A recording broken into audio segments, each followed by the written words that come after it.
I should be like you, Mel.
The ultimate on-demand destination for the UK's best fan-led football podcasts. Want authentic supporter insight on all things Bournemouth? Follow Up the Cherries in all departments on the TalkSport Fan Network. Club-dedicated content created by the fans, for the fans. Search TalkSport Fan Network.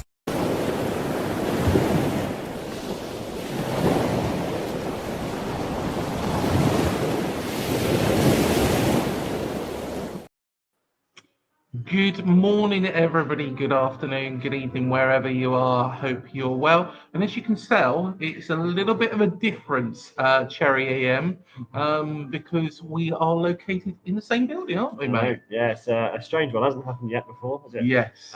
But yeah, we're here in London Heathrow. Yeah. And it's going to be like this for the next couple of mornings, I think. Yes, it will be. Yeah, it will be. So please do hit the like, hit the subscribe, hit the bell button below. It helps the channel to grow.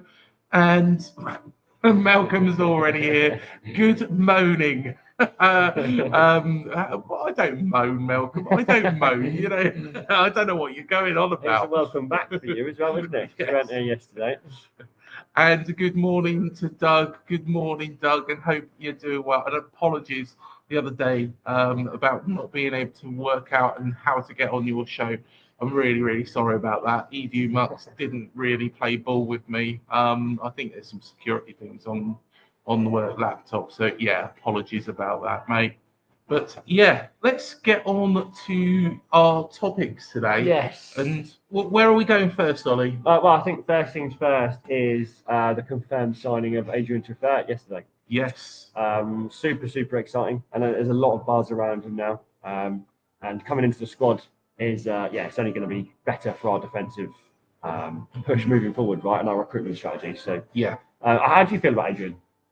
To be honest, I think it makes sense considering Milos Kerkez. I think he's pretty much going to go now. I think, that is, pretty much 100% confirmed. I think, Liverpool are relentless in their search for him. Yeah. Of course, I think Richard Hughes played quite a big part, didn't he, in, his recruitment. So, yeah, it makes sense. I would like to see a bit more of Julio Sola. Yeah.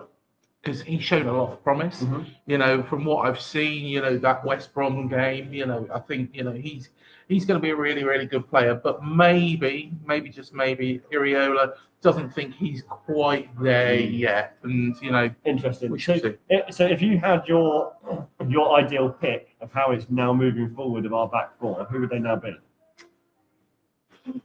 I would say, well, we've got to go with Truffert in the left back position.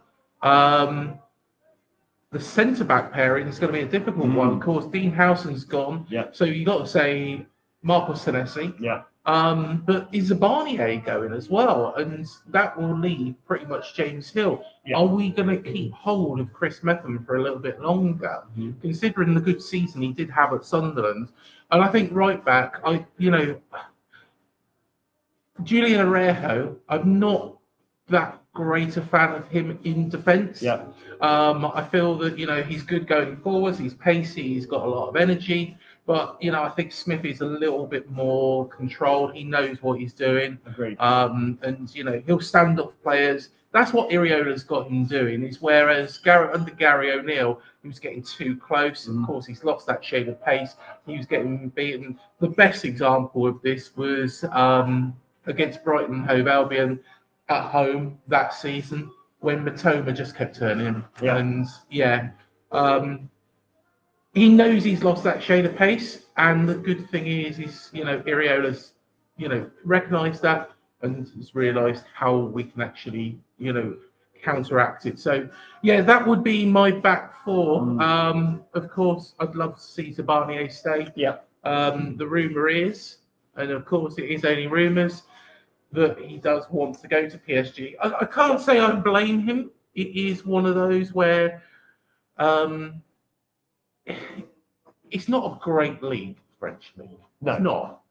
But they are one of the best teams in the world. Yeah. And they've just won Champions League. They've, I think for Zaba to go, I think he will. I think you're right. I think he will be gone. And I think if that's the case, then James Hill probably will be pulled in, right? Yeah. However, my concern then is obviously when we were talking about Liverpool. Yes. They will take Kirkes. Now they've got Florian Wirtz. Because they've taken Florian Wirtz, is there a link now with Kluivert? Yes. That's my only concern is the framework of it all seems to be changing as our recruitment develops. I think Kluivert would be very, very silly to actually go straight away. Yeah. The reason being is, like I said a couple of shows ago, and I've spoken to Ajax fans as well with regards to this, Justin Kluivert, did not, or has struggled to find his place in football again. He should have stayed at Ajax a bit longer, learned the ropes, then make a move to a big club. He could well have been at a bigger club than Bournemouth. At this point, had he taken that route, okay, some people could say it lacks ambition and he's been to some big clubs already. Yeah, that's fine. But if you're not getting your game time, you're better off, staying where you are. Yeah. For him to then move from AFC Bournemouth, besides that we do appreciate him. He's one of the mainstays in the team. Yeah. He would be very, very silly, I think, at this stage of his career to actually make that change. So, I fully agree. Yeah, fully agree I personally think, Justin, if you're watching it, I think you should stay, not because we're Bournemouth fans, but mainly for himself. Yeah. He's a figurehead, right, in the team now. He's a big persona on the pitch. Yeah. He's got a lot of character about him. He's a big mouth. He's a big talker. Oh, yeah. He's someone 100%. 100% someone that I see in our plans moving forward. And a good morning to Joe. How are you doing, Joe? And also Dan Short as well. Good morning, Dan. Hope you're doing well. Morning, chaps. Oh, and we've also got Paul from Australia. There we go. We are at Heathrow Airport, but sadly, we're not coming to Australia. Not this time anyway. No. But I'm trying to sort it out. If I ask nicely enough, maybe I'll get sent there. But you never know. And I've probably crossed my fingers a little bit there. I'd love to go to Australia. It'd be fantastic. It would be fantastic. Yeah, it would be. Long trip though, I'd imagine. Yes, yeah, definitely. So Dan's just said, if Kluivert does leave, is there any replacements lined up? Oh, it's a difficult one. I think at the moment, I'm going to say no, and that's because there isn't or wasn't a plan for Kluivert to leave. Right? Yeah. Until Florian Wirtz and the attraction from Liverpool, Bayern, and everything else that started happening, there was no need for Kluivert to be looked at. Now that he is being looked at, it might be time for our recruitment team to start trying to plug that spot and that position, I guess. But yes, I'm not sure, Dan. I'll be honest with you. Well, what's your opinions on that? Would you find a replacement?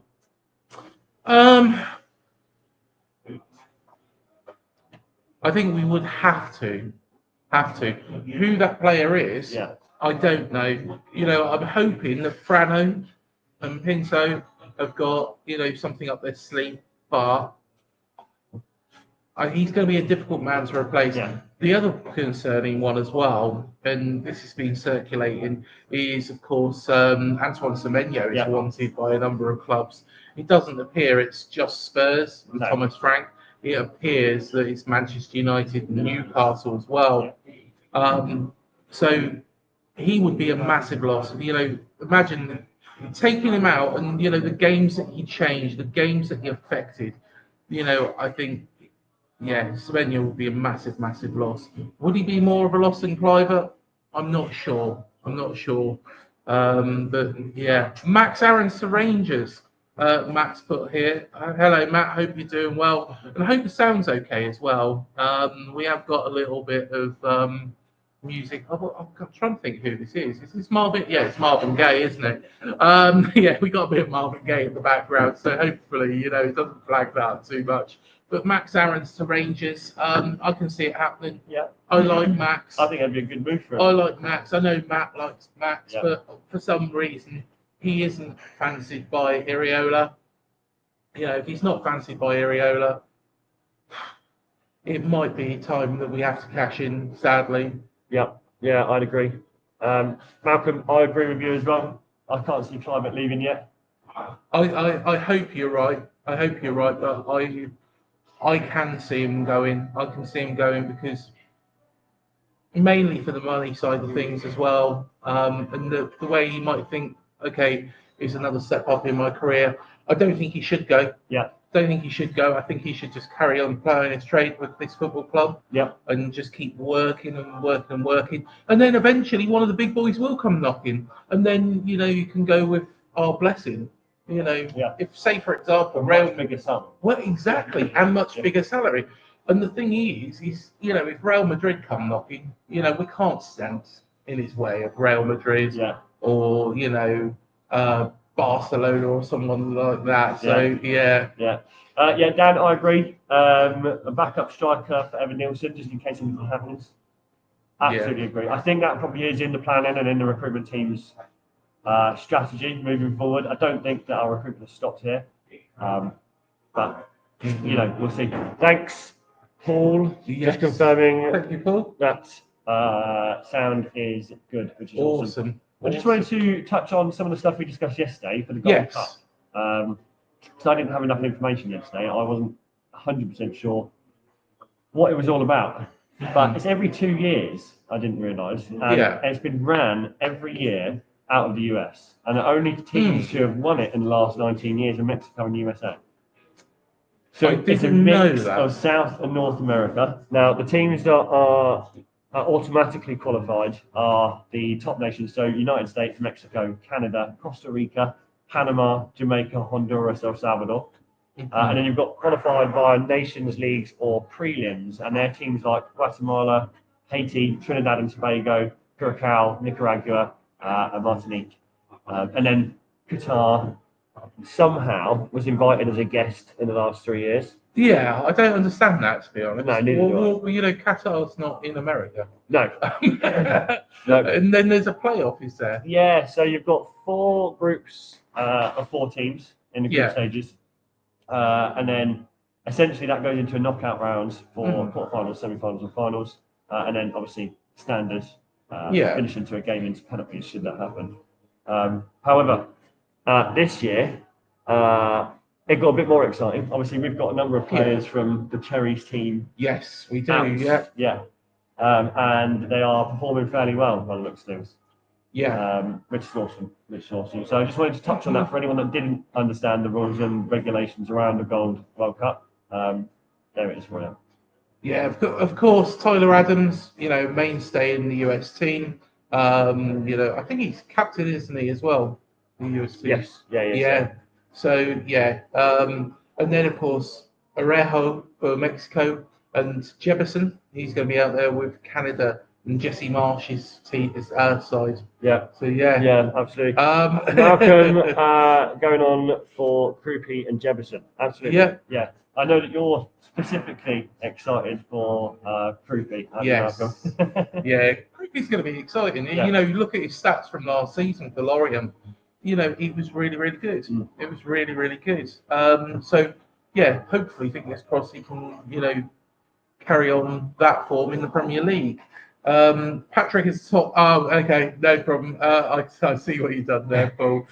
Yeah, Patrick's a little bit old for us now, but it would have been great to watch him in a Cherry shirt. AC Milan shirts was probably as close as we're going to get to that. I think so. And we also have Vishnu Mani in the house, the man, the myth, the legend. Craig is back. I love you, I think he's Vishnu. been waiting for your return. Vishnu is an absolute legend. Of course, dialing in from India, and of course, Chennai. He's honestly one of the nicest guys you'll ever meet. Vishnu is. So yeah, good to see you, Vish. And we will have to catch up very, very soon. Hopefully, I can come back over to India. That would be good. That'll be good. Yeah, for sure. Yeah. Yeah. Anything else from your side? I know that we were going to keep it fairly short. Yeah, I don't think there is too much really else to talk about at this moment in time. I think we've covered off most of the stuff with like Zabani. I'm just hoping he stays. I'm hoping Justin stays. I'm hoping Semenyo stays. The last thing we want is this team ripped apart. The other thing that does concern me at the moment, and Malcolm's going to turn around and tell me off for being a bit of a negative Nelly here, but is with regards to Andoni Iraola. And of course, Bill Foley come over to get a contract in place for Iraola, a long contract. That's the last we heard of it. That's the last we heard of it, which is concerning to me that maybe Iraola will carry on this season, but call it a time at that point. And that will alert, if he has a season like this season just gone, or better, he's going to go somewhere. I think if ever stays fit, he will score a lot of goals next season. Then watch the Vultures come out. Yeah, exactly. Dan fixes out tomorrow, but that'll be a special show with Matt and Malcolm after Cherry AM tomorrow morning. Yes, it will be. Yeah. Keep your eyes peeled for that. Keep your eyes peeled. In regards to who we want first.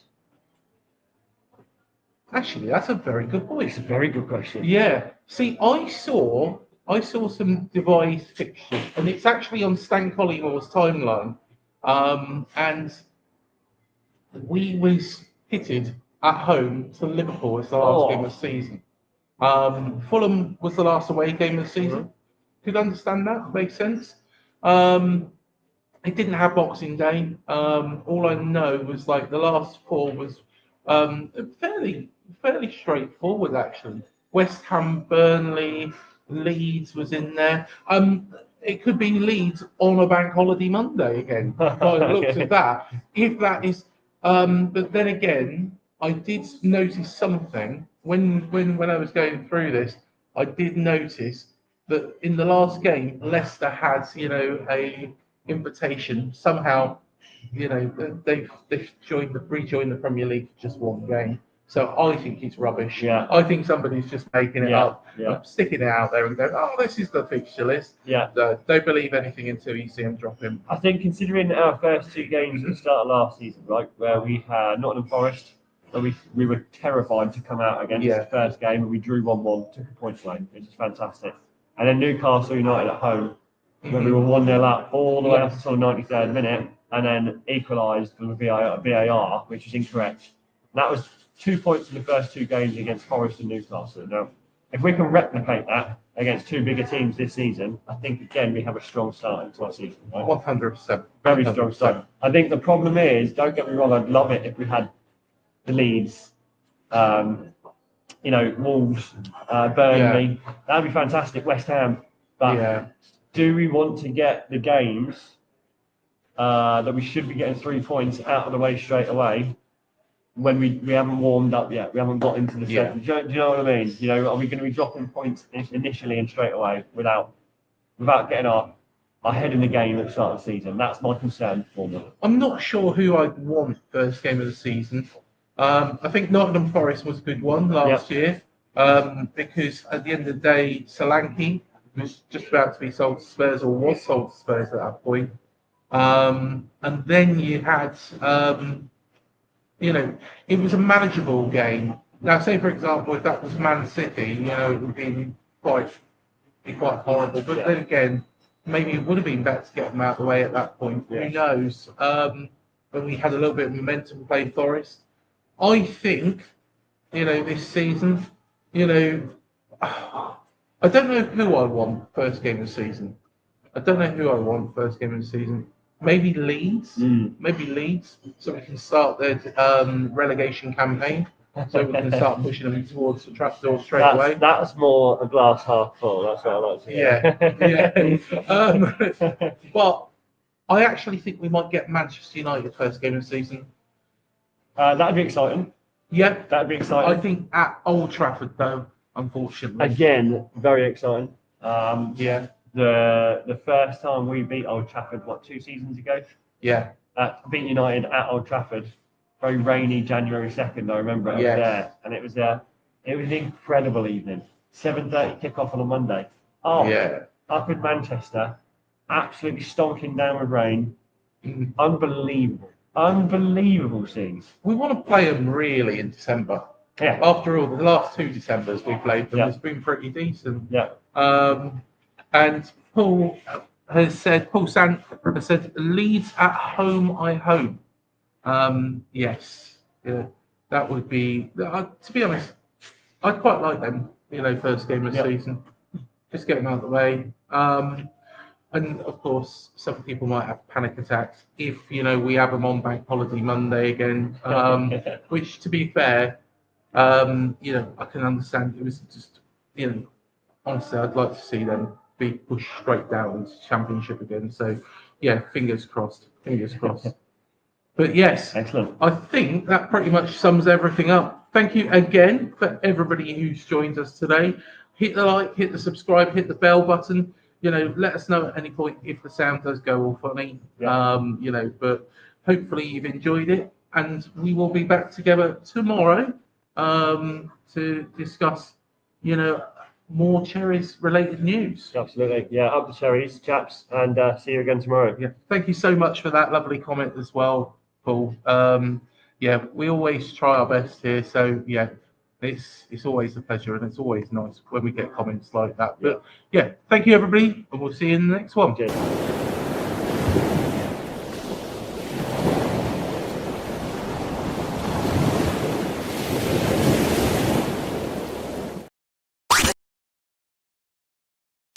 TalkSport Fan Network. The ultimate on-demand destination for the UK's best fan-led football podcasts. Want authentic supporter insight on all things Bournemouth? Follow Up the Cherries in all departments on the TalkSport Fan Network. Club-dedicated content created by the fans, for the fans. Search TalkSport Fan Network.